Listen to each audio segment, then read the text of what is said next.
avec Didier Roustan, qui a enregistré les images du match, mais aussi des commentaires et des interviews à la fin. Nous avons essayé de comprendre pourquoi l'un va bien et l'autre ne va pas très très bien. Match capital pour le GC Nice et son capitaine Jean-Marc Guillou. Avant-dernier avec 10 points, Nice se doit maintenant de gagner à domicile. Seulement voilà, l'adversaire du jour n'est autre que Saint-Étienne. Un Saint-Étienne qui reste sur une victoire à l'extérieur, un Saint-Étienne qui vient de s'imposer devant le champion de Hollande, le PSV Eindhoven, en match amical. Bref, un Saint-Étienne en très très grande forme. Nice domine pourtant ce début de partie. Zambelli en possession du ballon passe à René Boki. Boki qui lance Biekovic, parti à la limite du hors-jeu. Lopez dégage en catastrophe. Piazza et Bouzdira. Finalement, c'est une sortie de but. Mais petit à petit, Saint-Étienne impose son jeu. Battenet et Signagel sont partis, Larios et Elie sont arrivés. Farison, lui, est toujours là. Il donne pour Rocheteau en position d'ailier gauche. Il faut vous dire que les avants stéphanois permutent très souvent. Ici, Zambelli est battu. Sur ce centre, une main de Guédon. M. Vautreau laisse jouer, estimant sans doute que c'est le ballon qui est allé sur la main. Et dans l'inverse, Perron peut dégager son camp. Mais Nice, en cette première mi-temps, c'est un peu le joueur de tennis qui s'entraîne contre un mur. C'est-à-dire que la balle, enfin ici le ballon, revient encore et toujours avec Rocheteau qui donne sur la gauche à Farison. Sur ce centre, dégagement de la tête d'Asseri, mais le ballon est toujours stéphanois. Repellini remet dans le paquet. Lacombe, Zimaco, peut-être une faute de Perron. Tire de Lacombe, Joël Muller sur la ligne.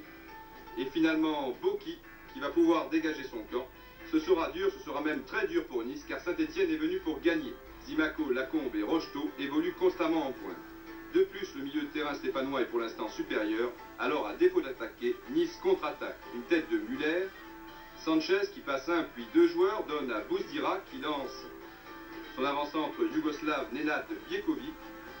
Biekovic chargé de près par Janvion réussit tout de même à centrer, mais le tir de Bouzdira passe bien à côté des buts de Kurkovic. Pas de problème pour Saint-Étienne qui repart avec Larios dans le rond central. Larios qui cherche un partenaire démarqué, il trouve Zimaco. Zimaco prise avec Guédon, préfère donner en retrait pour Farison. Farison qui redonne à Zimaco, cette fois le néo-calédonien est tout seul. En retrait pour Rocheteau, finalement Zimaco. C'est le premier but de la partie, Saint-Étienne mène 1-0 après seulement 22 minutes de jeu. Un but que nous allons revoir au ralenti. Un but de Jacques Zimaco qui revient donc en grande forme après de nombreuses blessures. Il s'était montré très dangereux depuis le début de la partie, prenant chaque fois de vitesse son adversaire direct, Jean-Pierre Asseri.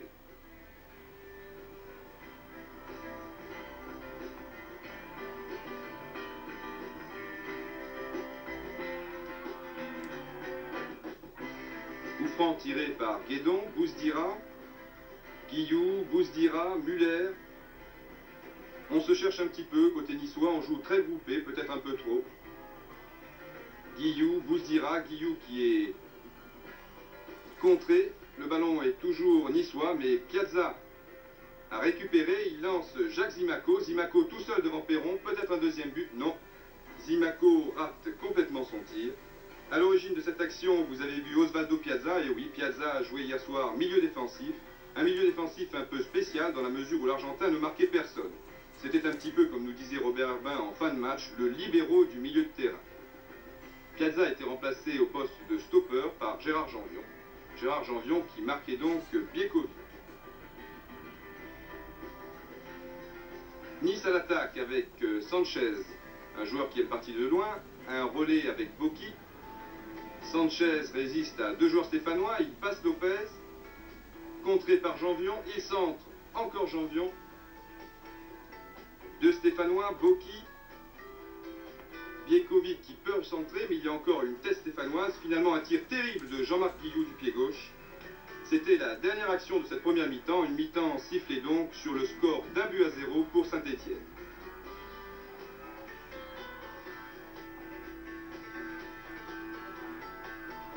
Nous retrouvons Jean-François Larios. Larios qui a couvert un terrain énorme hier soir, qui passe à Dominique Rocheteau. Rocheteau qui joue en revanche un peu arrêté sur cette action. Donne pour Larios. Larios qui repart à grandes enjambées. Il trouve Elie.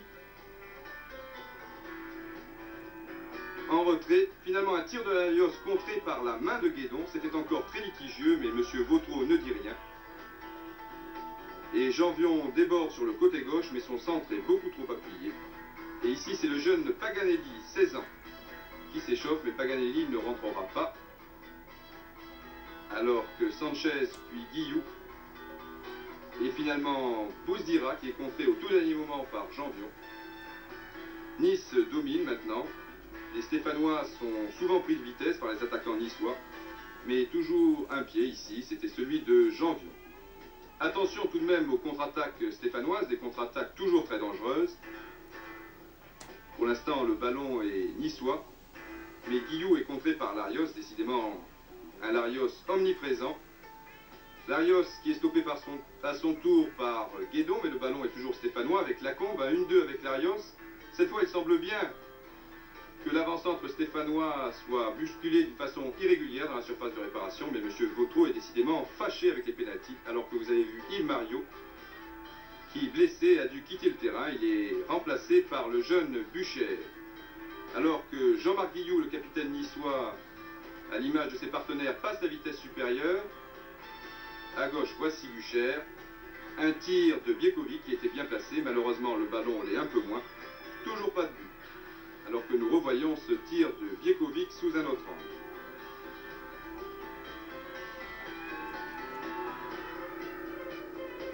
On joue les toutes dernières minutes, et plus exactement les toutes dernières secondes. Nous sommes en effet à la 89e minute. Porté par un nombreux public, ils étaient 18 000 hier soir, Nice attaque une dernière fois. Une dernière fois avec Sanchez, qui passe un joueur, résiste à la charge de Rocheteau, donne à Muller. Muller pour Guillou, un contrôle, du plat du pied, c'est gagné, c'est l'égalisation. Score final, un but partout, bravo Nice, mais c'est vraiment dommage pour Saint-Etienne, qui à quelques secondes près avait réussi la meilleure opération de la soirée. Robert Herbin fait ses petits calculs, il reste tout de même 21 matchs à disputer, alors...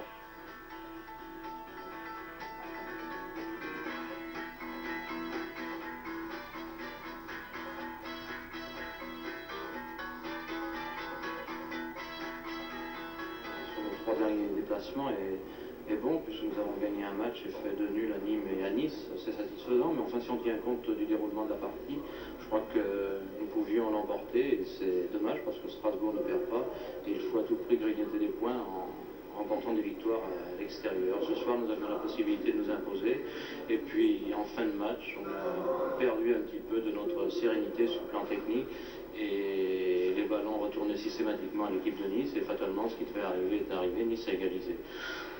Peut-être que ce manque de concentration en fin de match était dû au match que nous avons disputé mardi contre PSV Eindhoven.